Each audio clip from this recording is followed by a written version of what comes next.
Remember, this is coming from an anime point of view from a person that hasn't read the manga.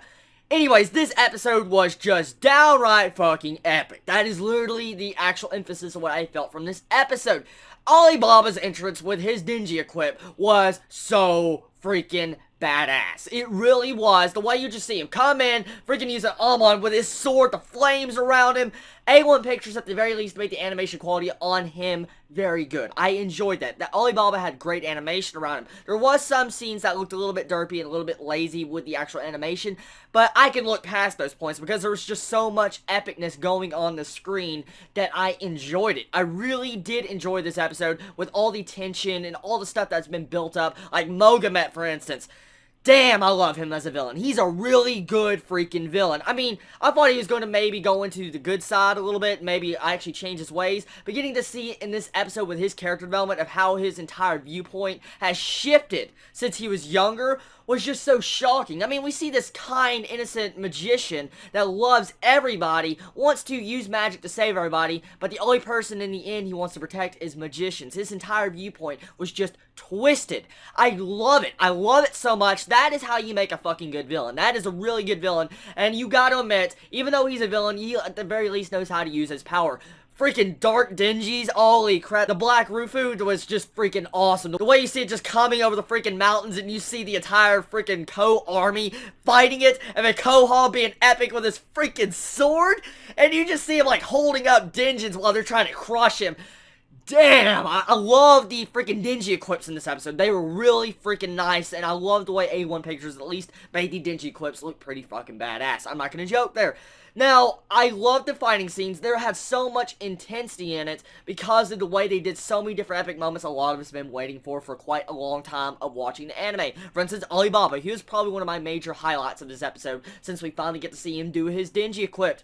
I'm so happy that we got to see this. He was about to use, like, his extreme magic, where he was about to, I guess, go in complete overdrive, and then all of a sudden, you see freaking Rin pop out of nowhere with his army to fight Mogamet's Dark Denjis. I was like, oh my god! So now we got a freaking, like, three-way war. We got freaking, like, Mogamet's army of Magnastrat. We got the Ko Empire. Now we most likely are going to have Leem Empire join in. We got a bunch of Magis. I mean, this is an intense war, and I think this is a great point to probably maybe build up the series for at any point of Season 2. I felt like we're getting into the final conclusion, and I love the way it's pacing so far. Some of the pacing instances of this episode, yes, some of it felt a little bit fast, but I feel like it was a lot of it was understandable compared to some things we have seen in Magi. I mean, look at Magi Season 1. That was just, oh my god. So, really, I loved this episode. It was enjoyable, especially that original soundtrack. That original soundtrack really just drew up the intensity of this entire episode, especially when you see Alibaba's entrance. That was badass.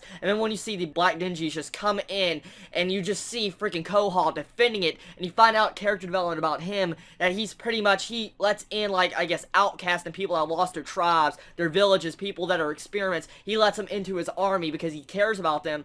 I love it. I love that so much. We found out some very good character development with his character.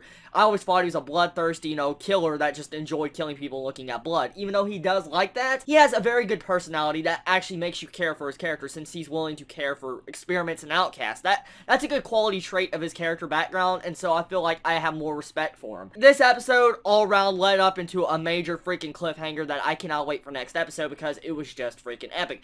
Not the best anime I've seen this week, definitely not, but it definitely was a very enjoyable episode that kept me entertained the entire episode. It wasn't boring, it kept the entertainment value of its viewers, so it did a good job there. I felt like the music was well paced in the entire episode, the voice actors did their jobs, so really there's not much I can honestly complain about. There was few problems, but every anime episode has their problems. So really, that would be just me nitpicking on certain things I've seen. If you haven't watched this episode of Magi Season 2 yet, go fucking watch it. It's just really good. I mean, if you've been sticking with the series and you want to see some certain poses and awesome epic scenes, watch this episode because it was intense. Maybe not as intense as Hunter x Hunter, but it still was very intense. Now, another thing I want to get on is, I don't know exactly how well they followed the manga. I don't know how well this adaptation is on this episode. I don't know if they cut out some scenes, if the pacing was really off, or whatever it was. I did feel like some pacing was off, like I said, but I don't know how bad it was, so I'm leaving it all up to you to let me know in the comments below, because I honestly enjoyed this. Anyways, you all be safe, have a wonderful day or night wherever you live, and everybody, I love you so much. Chibi out.